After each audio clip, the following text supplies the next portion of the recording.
अब राजकुमार राजकुमारी सोनू को लेकर और सेनापति का बेटा कोतवाल की बेटी को लेकर अपने घर आ गए और सभी बड़े खुशी पूर्वक रहने लगे। अब ऐसे ही सब कुछ चलता रहा। राजकुमारी को भी यह बात कभी पता नहीं चली कि उसके साथ राजकुमार ने धोखा किया है, क्योंकि राजकुमार ने खुद ने तो जवाब दिए नहीं थी, सेनापति के लड़के ने उसे जवाब दिए थे, इसलिए राजकुमारी के साथ तो धोखा ही हुआ था। अब एक दिन सेनापति का लड़का और राजकुमार बातें कर रहे थे, तब राजकुमार ने सेनापति के लड़के से कहा कि अगर उस दिन तुम नहीं होते तो मुझे यह राजकुमारी कभी भी नहीं मिलती और मैं इसे बहुत प्यार करता था, और अगर मेरी शादी इससे नहीं होती तो मैं मर जाता। आज तुम्हारी ही वजह से हम खुश हैं। अब वह दोनों बातें कर रहे थे, उन दोनों की बातें राजकुमारी ने सुन ली, और जब राजकुमारी सोनू को यह बात पता चली कि मैं जिस राजकुमार को बुद्धिमान समझ रही थी वह तो बुद्ध है, उसको तो कुछ भी नहीं आता है, तब वह बहुत ही परेशान हो जाती है और रोने लग जाती है। लेकिन अब क्या हो सकता था, क्योंकि अब तो उसकी शादी भी हो गई थी। वह बहुत चिंतित हो गई थी। वह यह सोच रही थी कि बिल्कुल भी नहीं आते हो, लेकिन उनको मना कर देना था कि उनको नहीं आते हैं, जबकि उन्होंने सेनापति के लड़के के साथ मिलकर मेरे साथ धोखा किया है, मेरे साथ बहुत ही गलत हुआ है। और राजकुमारी बहुत ही ज्यादा चिंतित हो गई और वह सो गई। जब वह सुबह उठी तो उस दिन वह सुबह देर से उठी और उसकी दिनचर्या ही बिगड़ गई। उसे अब किसी भी चीज में कोई भी लगाव नहीं था, जबकि वह सारे दिन चिंतित ही रहती थी और परेशान रहती थी। जब राजकुमारी को राजकुमार ने बहुत ज्यादा परेशान देखा तो राजकुमार ने राजकुमारी से पूछा कि राजकुमारी, आपको क्या दिक्कत है, आपको क्या हुआ है, आजकल आप बहुत ही बदली बदली लग रही हो, आपके साथ में क्या हुआ है। तब राजकु ने कहा कि अब बताने से क्या मतलब है, क्योंकि अब कुछ भी नहीं बदल सकता, और राजकुमारी वहां से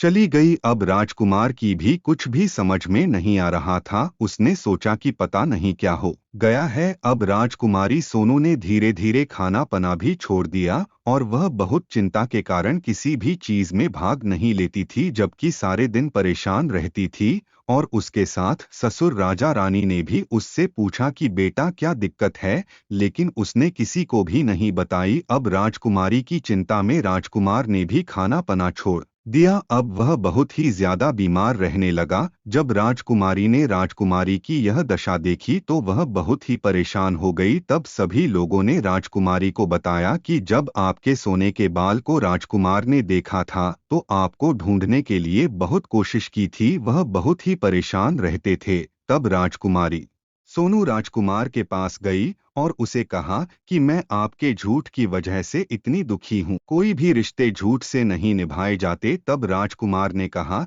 कि मैं आपको पाने के लिए इतना पागल हो गया था कि मुझे कुछ भी सही गलत कुछ भी समझ में नहीं है, और उस समय मुझे बस एक ही चीज दिख रही थी कि मुझे बस आपको पाना है। तब राजकुमारी राजकुमार से कहती है कि हमारे जीवन में कई बार ऐसे मौके आते हैं जब हमें सच पर रहना होता है, लेकिन हम पता नहीं कैसे और किन बातों में आकर सच से मुख मोड़ देते हैं और झूठ को अपना देते हैं, जबकि ऐसा नहीं होना चाहिए, हमेशा सच्चाई पर ही रहना चाहिए। तब राजकुमार कहता है कि राजकुमारी, तुम चाहो तो मैं पूरे राज्य के सामने तुमसे माफी मांग सकता हूँ, यह मेरी बहुत बड़ी गलती थी। तब राजकुमारी ने कहा कि कोई बात नहीं, आपने मेरे सामने कम से कम यह बात मानी तो सही कि आपने उस टाइम गलत किया था, बस मेरे लिए यही काफी है। अब दोनों खुशी खुशी अपना जीवन बिताने लगे। अब राजकुमारी सोनू थोड़े दिनों में गर्भवती हो गई। पूरे राज्य में खुशी की लहर फैल गई कि राजा के संतान तान आने वाली है। राजकुमारी सोनू के 4 बेटियां हुई। उसकी 4 बेटियां थी, तीनों बड़ी बेटियां बहुत सुंदर थी, जबकि छोटी बेटी सुंदर नहीं थी और काली थी। राजा साहब छोटी बेटी को काली कहकर पुकारते थे। काली धार्मिक प्रवृत्ति की थी, रोज पूजा पाठ किया करती थी, भोलेनाथ की कथा सुनती थी और सच्चे मन से सबकी सेवा करती थी। वहीं काली की तीनों बड़ी बहनें कुछ भी काम नहीं करती थी, पूजा पाठ भी नहीं करती थी, उन्हें अपनी सुंदरता का बहुत घमंड था। अब जब राजा के चारों बेटियां बड़ी हो गई तो राजा ने चारों बेटियों का विवाह कर दिया। छोटी बेटी काली थी, बहुत सुंदर भी नहीं थी, परंतु उसका विवाह बहुत बड़े राजघराने में हो गया। बहुत सारे धन दौलत, हजारों दास दासियां और नौकर चाकर, सेवक सेविका थी, जबकि अन्य तीनों राजकुमारी का विवाह सामान्य घर में हुआ था। वे तीनों अपनी छोटी बहन काली से बहुत जलती थी। वह तीनों आपस में बातें करती कि हम तीनों तो सुंदर हैं और काली तो बहुत ही बदसूरत थी, फिर भी काली का विवाह इतने बड़े घर में कैसे हो गया? वह उस घर के लायक नहीं है। धन दौलत संपत्ति तो हम तीनों बहनों को मिलना चाहिए था। चारों राजकुमारियां विवाह करके अपने अपने में ससुराल बस गई। चारों राजकुमारी का विवाह एक ही रास्ते में आसपास के गांव में हुआ था। चारों राजकुमारियों का आना जाना एक ही रास्ते से हुआ करता था। छोटी बहन काली रोज गंगा स्नान किया करती थी। उसे गंगा में स्नान करना अच्छा लगता था। रोज गंगा स्नान करके पूजा पाठ किया करती थी। छोटी बहन के दिन की शुरुआत इसी तरह से होती थी। एक दिन छोटी बहन काली गंगा स्नान करने जा रही थी। रास्ते में उसे बड़ी बहन मिली। उसने छोटी बहन से पूछा, काली सुबह सुबह तुम कहाँ जा रही हो? काली बोली, दीदी मैं गंगा स्नान करने जा रही हूँ। बड़ी बहन बोली, काली मुझे भी साथ ले लो, आज मैं भी तुम्हारे साथ गंगा स्नान करूंगी। थोड़ी दूर आगे जाने पर दूसरी बड़ी बहन मिली। उसने भी पूछा, काली तुम कहाँ जा रही हो? काली ने कहा, हम दोनों बहनें गंगा स्नान करने जा रहे हैं। तब दूसरी बहन बोली, मैं भी तुम दोनों के साथ चलूंगी। थोड़ी दूर आगे जाने पर तीसरी बहन बोली। उसने भी पूछा, तुम तीनों कहाँ जा रहे हो? तीनों बहनों ने जवाब दिया, हम तीनों गंगा स्नान करने जा रहे हैं, तुम भी हमारे साथ चल। अब चारों बहनें गंगा स्नान करने के लिए जाने लगी। गंगा स्नान कर पूजा पाठ किया और फिर भगवान से प्रार्थना और विनती करने लगे, हे भगवान हमें इतना धन दे दो कि काली का धन हमारे सामने फीका लगे। दूसरी बहन कहती है, हे भगवान मुझे संसार में सबसे ज्यादा धन दौलत दे दो। तीसरी बहन कहती है, हे भगवान मुझे इतना धन दौलत दे दो कि जगह कम पड़ जाए, जहां देखो वहीं धन दौलत हो। छोटी बहन काली भगवान से कहती है, हे प्रभु आप मुझे कब दर्शन देंगे? मुझे आप दर्शन देकर मेरा जीवन धन्य कर दो। भगवान ने तीनों बड़ी बहनों को धन दौलत दे दिया और अब तीनों बड़ी बहन अमीर हो गई, परंतु तीनों बड़ी बहन को कोई संतान नहीं दिया। छोटी बहन काली ने पुत्र को जन्म दिया। अब वह एक पुत्र की मां कहलाने लगी। तीनों बड़ी बहनों को संतान नहीं थी। वह अपनी छोटी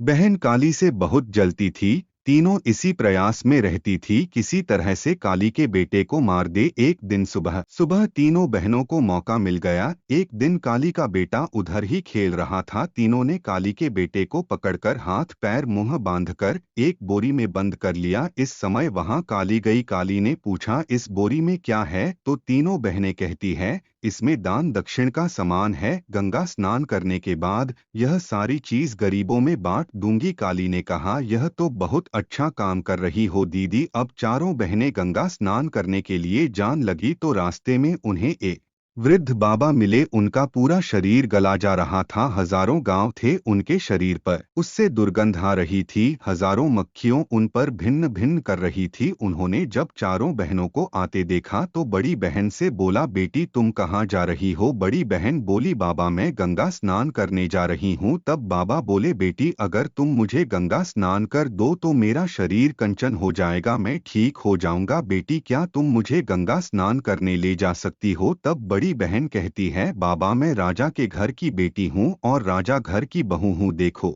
मैंने कितने सुंदर साड़ी पहनी हुई है, तुम्हारे शरीर से तो दुर्गंध आ रही है। कितने सारे गांव है तुम्हारे ऊपर तो हजारों मक्खियां हैं, तुम्हें छूकर मैं गंदी हो जाऊंगी, मैं नहीं करा सकती तुम्हें गंगा स्नान। बाबा बोले, ठीक है बेटी तुम बच्चा शक्ति हो। फिर उन्होंने दूसरी बहन और तीसरी वहां से पूछा, बेटी क्या तुम मुझे गंगा स्नान कर सकती हो? दोनों बहनें अपनी बड़ी बहन की तरह बोली, बाबा मैं आपको गंगा स्नान नहीं कर पाऊंगी। बाबा बोले, ठीक है बेटी तुम जा सकती हो। अब बाबा ने छोटी बहन काली से कहा, बेटी क्या तुम मुझे गंगा स्नान करा दोगी? तब छोटी बहन काली कहती है, बाबा मेरे सहारे तुम चल सकते हो तो चलो। तब बाबा कहते हैं, बेटी मेरे पाँव में हजारों जख्म है, मेरा शरीर बेबस है, मैं कैसे चल सकता हूँ? मैं चलने में समर्थ नहीं हूँ। तब काली कहती है, ठीक है बाबा, मैं आपको उठाकर ले जाने की कोशिश करती हूँ। काली ने बाबा को उठाया और बाबा को गंगा लेकर गई। वहां पर उन्होंने कहा कि बाबा मैं आपको डुबकी लगा देती हूँ। काली ने जैसे ही बाबा को डुबकी लगाई, बाबा का शरीर कंचन हो गया, शरीर एकदम सुंदर हो गया। यह देखकर काली बहुत खुश हो गई और बाबा को गंगा किनारे लाकर बैठा दिया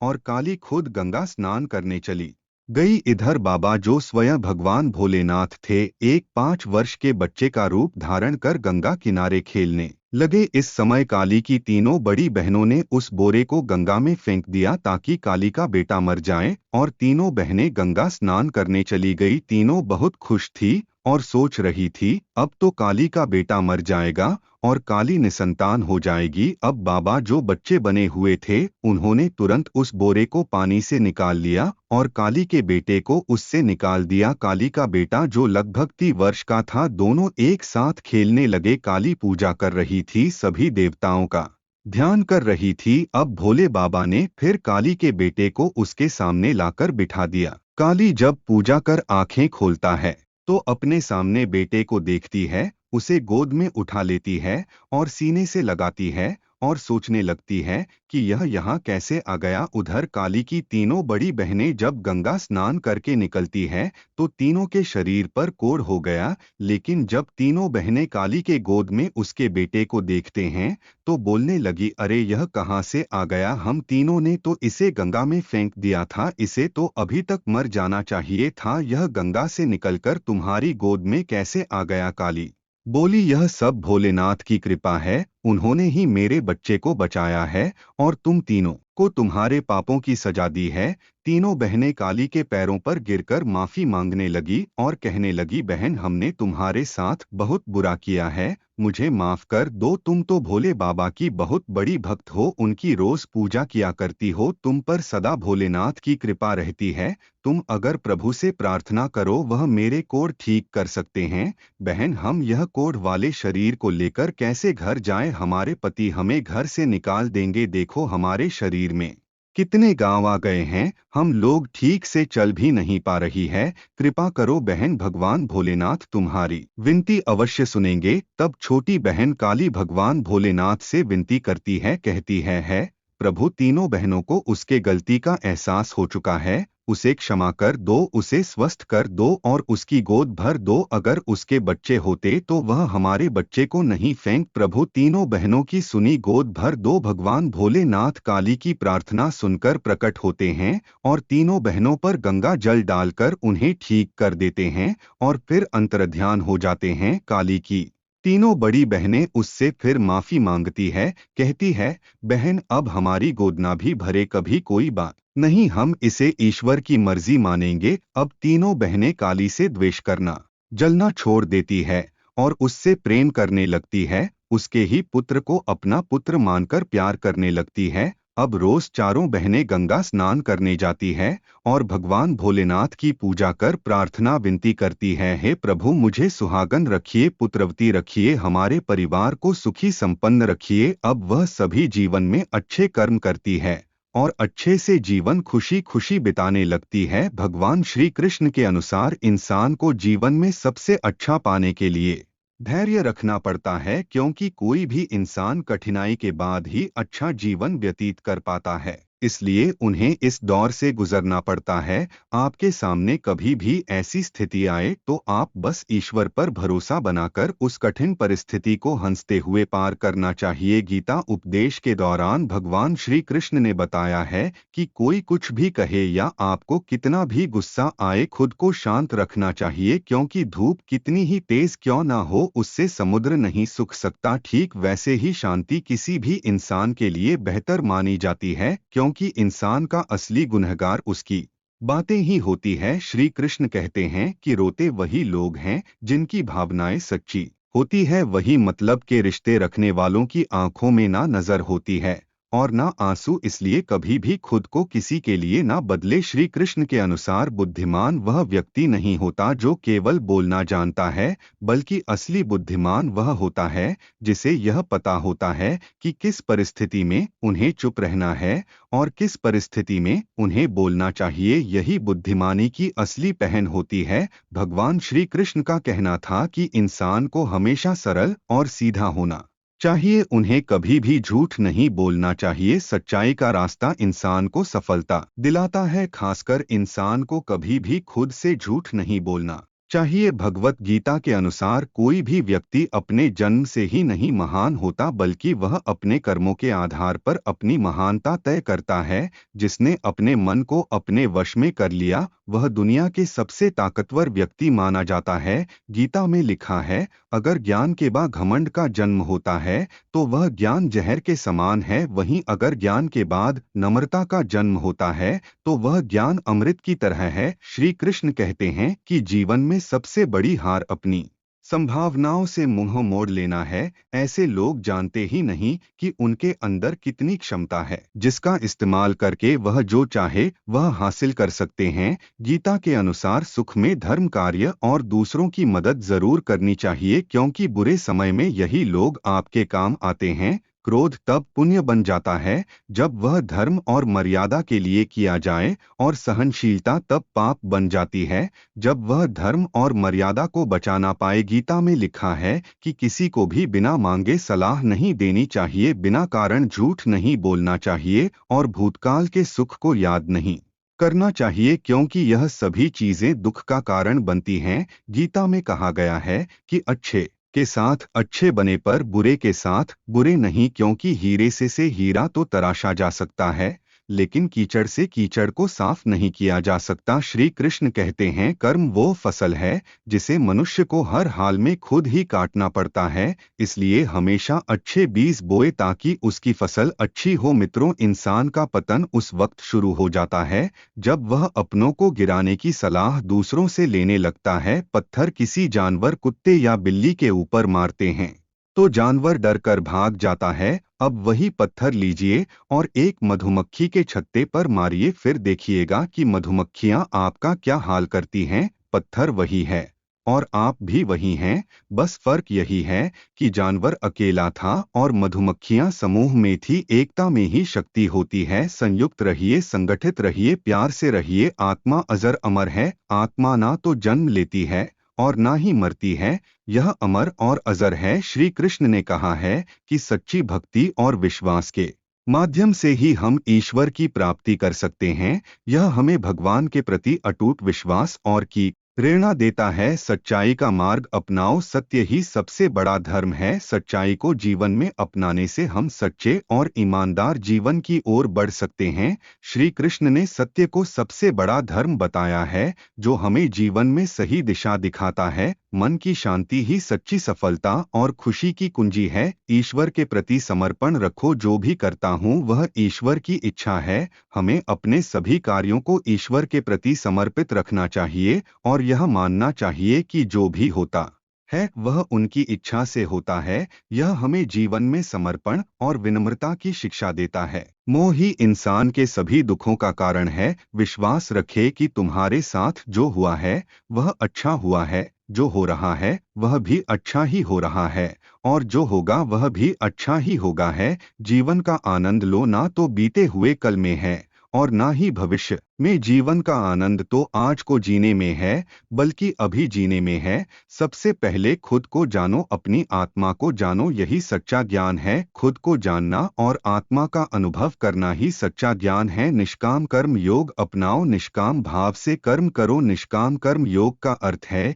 कि बिना किसी फल की इच्छा के अपने कर्मों को करना। श्री कृष्ण ने इसे सबसे श्रेष्ठ मार्ग बताया है, जिससे हम सच्ची शांति प्राप्त कर श्री कृष्ण के विचार और अनमोल वचन हमें आज भी जीवन जीने की सही दिशा दिखाते हैं। उनके उपदेशों के अनुसार जीवन जीकर हम न केवल एक सच्चे और ईमानदार जीवन की ओर बढ़ सकते हैं, बल्कि आध्यात्मिक सुख की प्राप्ति भी कर सकते हैं। श्री कृष्ण के विचार हमें संपूर्णता की ओर ले जाते हैं, जहां हमारे कर्म न केवल स्वयं के लिए बल्कि समाज और परिवार के लिए सही होते हैं। गीता में श्री कृष्ण ने कर्म योग का महत्व बताते हुए कहा कि फल की चिंता किए बिना अपने कर्मों को करना ही सबसे महत्वपूर्ण है। श्री कृष्ण कहते हैं, तू सोने से पहले सबको माफ कर दे, मैं उठने से पहले तुझे माफ कर दूंगा। आज यदि बुरा समय चल रहा है तो कल अच्छा समय अवश्य आएगा। आप केवल निस्वार्थ भाव से अपना निश्चित कर्म करते रहिए, क्योंकि यही आपके हाथ में है।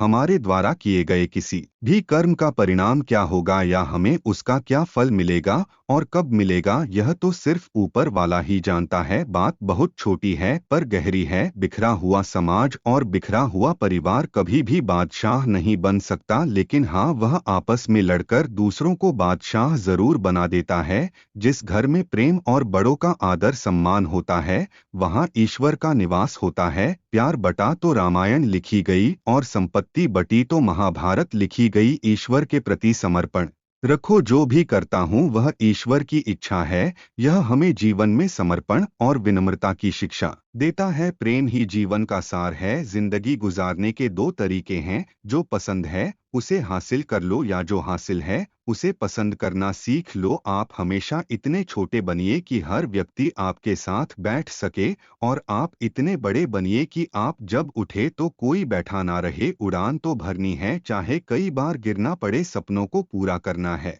चाहे खुद से भी लड़ना पड़े। जिंदगी में रिस्क लेने से कभी मत डरो, या तो जीत मिलेगी और हार गए तो सीख मिलेगी। श्री कृष्ण कहते हैं, संघर्ष पिता से सीखो और संस्कार माता से, बाकी सब तो यह दुनिया सिखा ही देगी। श्री कृष्ण ने धर्म को जीवन का सबसे महत्वपूर्ण तत्व बताया है। उन्होंने कहा, धर्म का पालन मनुष्य का कर्तव्य है, भले ही इसके पालन से उसे कितना भी कष्ट क्यों न उठाना पड़े। इसका अर्थ है कि हमें अपने धार्मिक कर्तव्यों को निभाने में कभी भी पीछे नहीं हटना चाहिए। अगर आप चाहते कि भगवान मिले तो ऐसे कर्म करो जिससे दुआ मिले। कोई चाहे कितना भी महान क्यों ना हो जाए, पर कुदरत कभी किसी को महान बनने का मौका नहीं देती। मित्रों, कंठ दिया कोयल को तो रूप छीन लिया, रूप दिया मोर को तो इच्छा छीन ली, इच्छा दी इंसान को तो संतोष छीन लिया, संतोष दिया संत को तो संसार छीन लिया। मत करना कभी गुरूर अपने आप पर, ए इंसान, ईश्वर ने तेरे और मेरे जैसे कितनों को मिसे बनाकर मिट्टी में मिला दिया। रेस में जीतने वाला घोड़ा नहीं जानता। अगर आप कभी अपने आप तकलीफ में पाओ तो समझ